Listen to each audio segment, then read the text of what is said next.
नमस्कार दोस्तों, आज हम इंडिया में उगाए जाने वाले प्रमुख दलहनी फसलों के बारे से बात करेंगे। उनके क्या हेल्थ बेनिफिट्स हैं तथा वो किस सीजन में उगाए जाते हैं, क्योंकि किसी भी क्रॉप को ग्रो करने के लिए वो किस सीजन में उगाए जाते हैं यह जानना बहुत जरूरी होता है। तो देखते हैं आगे हम लोग उस health benefits of pulse. Pulse के क्या क्या हेल्थ बेनिफिट्स है, हम देखें कि पल्स प्रोटीन रिच पदार्थ होता है जो कि डायबिटिक कंट्रोल करने में मदद करता है तथा ब्लड प्रेशर को रिड्यूस करता है। यह वेट मैनेजमेंट करता है क्योंकि प्रोटीन होता है, तो प्रोटीन थोड़ा लेट डाइजेशन होता है एज कंपेयर टू आपके कार्बोहाइड्रेट। तो यह बिल्डिंग बॉडी बिल्डिंग मटेरियल्स होते हैं। जनरली आप बॉडी बिल्डर्स को भी देखे होंगे तो वो प्रोटीन शेक्स पीते हैं, प्रोटीन के पदार्थ पीते हैं।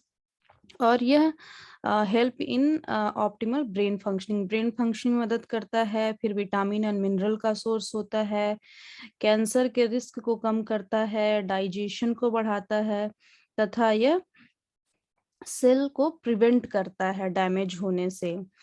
और अलग अलग हम दाल को देखें और उसके बेनिफिट्स को देखें तो जैसे लेंटिल है, ये डायबिटीज से बचाव करता है।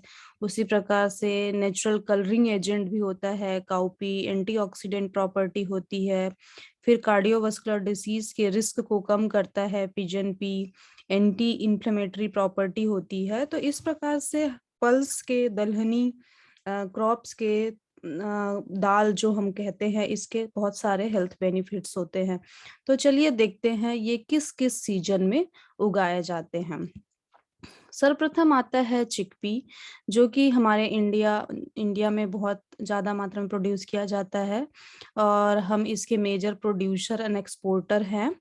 यह क्रॉप नवंबर में ग्रो की जाती है, जिसे विंटर सीजन क्रॉप कहते हैं। उसी प्रकार नेक्स्ट आता है हॉर्स ग्राम, जिसको कुल्थी भी बोलते हैं लोकल भाषा में। तो यह नवंबर में इस दाल की फसल को भी नवंबर में उगाई जाती है। उसके बाद आता है रेड ग्राम, जो कि प्रमुख फसल है। हम सबसे ज्यादा मात्रा में रेड ग्राम खाते हैं। तो ये 3 सीजन में उगाया जाता है, मई जून, जून अगस्त, सितंबर से अक्टूबर। उसी प्रकार से सोयाबीन हो गया। सोयाबीन दाल के रूप में भी उपयोग होता है, तेल निकालने में भी उपयोग होता है, यह मल्टीपर्पस होता है। और सोया मिल्क और भी बहुत सारे पदार्थ सोयाबीन से बनते हैं। यह भी 3 सीजन में उगाया जाता है, जून से जुलाई, सितंबर से अक्टूबर तथा फरवरी से मार्च में भी उगाया जाता है। उसके बाद आ जाते हैं black gram, green gram, cowpea.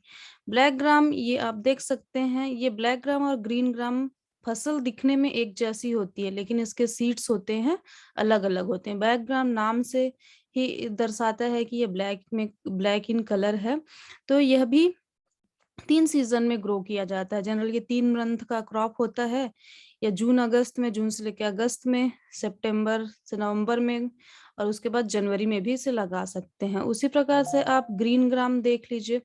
तो ग्रीन ग्राम भी जून जुलाई में बोया जाता है, सितंबर अक्टूबर, दिसंबर जनवरी, जनवरी फरवरी, फरवरी मार्च, मतलब इसको आप थ्रू आउट उगा सकते हैं। और काउपी आपका हो गया, जिसे बरबट्टी भी कहते हैं, यह 3 सीजन में उगाया जाता है, जून अगस्त में, सितंबर नवंबर में, और दिसंबर फरवरी में। उसके बाद हम देखते हैं गार्डन लाभ लाभ या फील्ड लाभ लाभ। जितनी भी लाभ लाभ की वैरायटी, जनरली ये थ्रू आउट द सीजन उगाए जाते हैं। स्पेसिफिकली अगर गार्डन लाभ लाभ को देखें तो ये जुलाई अगस्त सितंबर अक्टूबर, या जो समर सीजन होता है वो अप्रैल में उगा सकते हैं। उसी प्रकार से एक दूसरा अपना बीन्स है, सॉर्ड बीन बोलते हैं, जो कि इस प्रकार से चौड़ा होता है। ये फील्ड बीन का ही बड़ा दिखता है, फील्ड बीन का बड़ा रूप कह सकते हैं। तो इसके ये बीज होते हैं जो दाल के रूप में प्रयोग किया जाता है। यह भी 3 सीजन में उगाए जाते हैं। रेन फेड एरिया में है, जून से जुलाई में इसको उगाते हैं, और रबी सीजन में सितंबर से अक्टूबर के मंथ में हम इसे सोइंग करते हैं, और समर के सीजन में ये फरवरी से मार्च तक सोइंग करते हैं। तो ये रहा दाल की फसल, इंडिया में उगाए जाने वाले प्रमुख दाल की फसल तथा उसके ग्रोइंग सीजन के बारे से तथा हेल्थ बेनिफिट्स के बारे से हमने आपको बताया। तो फ्रेंड्स, ऐसे ही जानकारी प्राप्त करने के लिए आप हमारे चैनल को सब्सक्राइब कर सकते हैं तथा कमेंट करके बता सकते हैं कि आपको ये वीडियो कैसा लगा, और अगर आप किसी स्पेसिफिक टॉपिक पे अगर वीडियो चाहते हैं तो वो भी आप हमें कमेंट करके बता सकते हैं। धन्यवाद।